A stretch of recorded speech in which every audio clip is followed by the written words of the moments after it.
you all are doing well. In this section of my video, we will be going through another numeric concept of calculation of magnetic field at the center of concentric coils. Again, let us observe this figure. As you observe, you have two concentric coils, coil 1 and coil 2.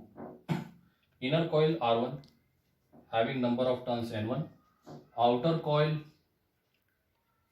radius R2 having number of turns N2. As you can observe that the direction of current in both the coils is same. Both are carrying currents in anti-clockwise direction.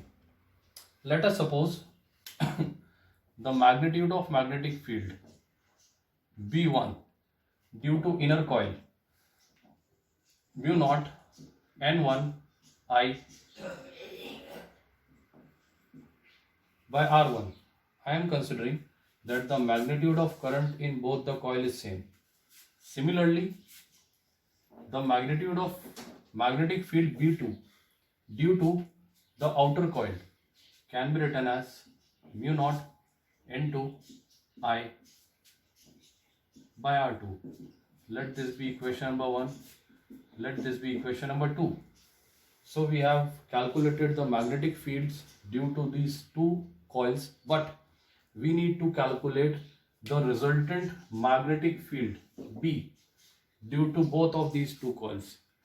The resultant depends upon whether the direction of field is in same direction or in opposite direction.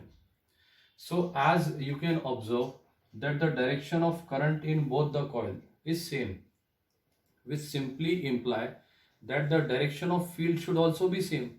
Moreover, you can also calculate the direction of field by applying right hand palm rule.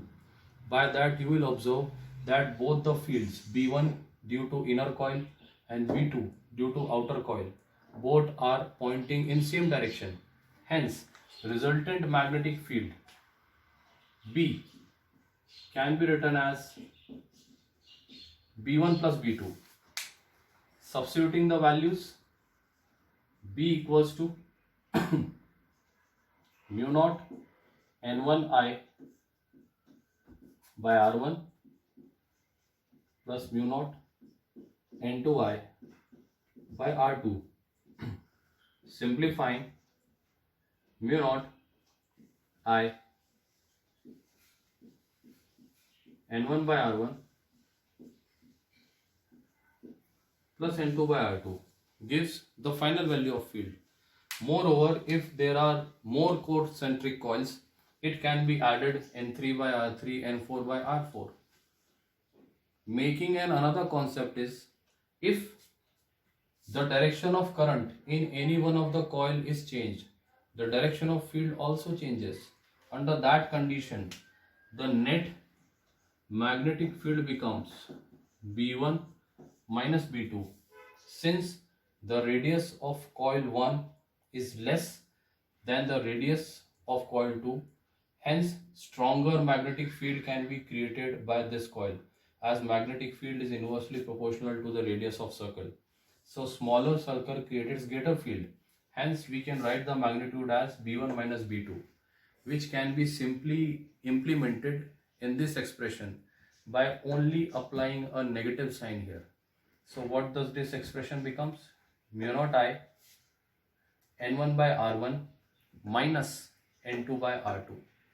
So this is the way of calculating the magnetic field of a concentric coils.